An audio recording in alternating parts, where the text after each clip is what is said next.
Bride তো এমনিই ভীষণ সুন্দর দেখতে, ভীষণ মিষ্টি একটি মেয়ে, সাজানোর পরে আরও বেশি সুন্দর লাগছিল দেখতে। ও না ভীষণ হাসি খুশি একটি মেয়ে, অনেক গল্প করে ওকে আমি সাজিয়েছি।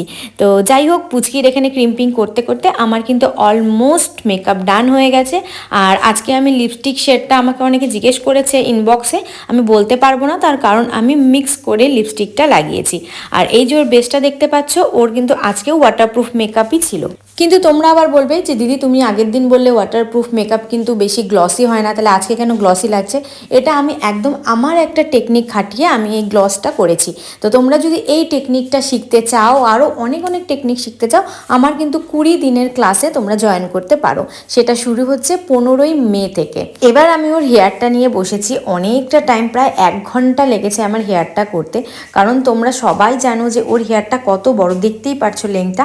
আমি কিন্তু এখানে কোনো হেয়ার এক্সটেনশন ব্যবহার করিনি, একদম রিয়েল হেয়ারে করেছি।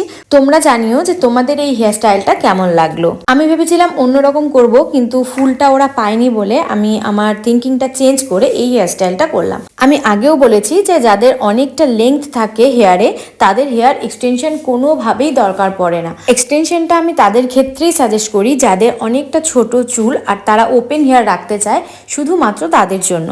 এই তো আমার ব্রাইড ফুল রেডি, কিন্তু ডান হাতটা লক্ষ্য করো, ওর কিন্তু হাতে চুড়ি পরানো হয়নি। তার কারণ আমরা কিন্তু অনেকক্ষণ ধরে ওকে বা হাতে চুড়িটা পরিয়েছি, কারণ ওর হাতের থেকে একটুখানি সাইজে ছোট ছিল বলে চুড়িটা পরাতে অনেক প্রবলেম হচ্ছিল। আমরা ডান হাতেরটা আর পরাতে পারিনি, কারণ ডান হাতটা আরও বেশি শক্ত হয়। তো যাই হোক, একটা কিউট মোমেন্ট আমি ক্যাপচার করেছি, সেটাও তোমাদের সাথে এখানে শেয়ার করব। তার আগে অবশ্যই আমার কমেন্ট সেকশনে জানিয়ে যাবে যে আমার এই সিম্পল অ্যান্ড সাটেল লুকটা তোমাদের কেমন লাগলো। তোমাদের কমেন্টের আশায় কিন্তু বসে থাকি।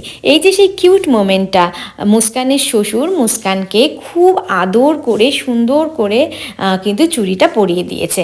আমার দেখে এত ভালো লাগছিল, মানে একদম নিজের বাবা। ভাগ্য করে মুস্কান এরকম শ্বশুরমশাই পেয়েছে। তো যাই হোক, চুড়িটা পরানোর পর ওকে আমি হাতে দিয়ে দিলাম ব্যাগটা। ও যে ব্যাগটা কিনেছিল ওকে খুব সুন্দর লাগছিল। এবার ওর বান্ধবীও চলে এসেছে, আর ওদের দুজনকে দেখে হাসি থামছিল না। তার কারণ ওরা ভীষণ ভালো বান্ধবী, আর বয়সটাও কম, তো কোনো কারণ ছাড়াই হেসে যাচ্ছে। আর ওদের দেখে আমারও প্রচণ্ড হাসি পাচ্ছিল, আমিও ওদের সাথে সাথে হাসছিলাম।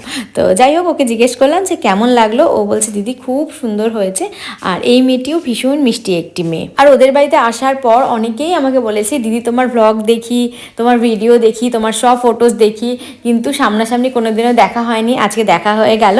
তো সবার সাথে আমার কথা হয়েছে, অনেকের সাথে কথা বলতে পারিনি। অবশ্যই তারা দেখলে পরে আমাকে কিন্তু ডেকে কথা বলবে। এবার ওকে গিয়ে বসিয়ে দেবে, তখন বাজে প্রায় 8টা। অনেক লোকজনও মোটামুটি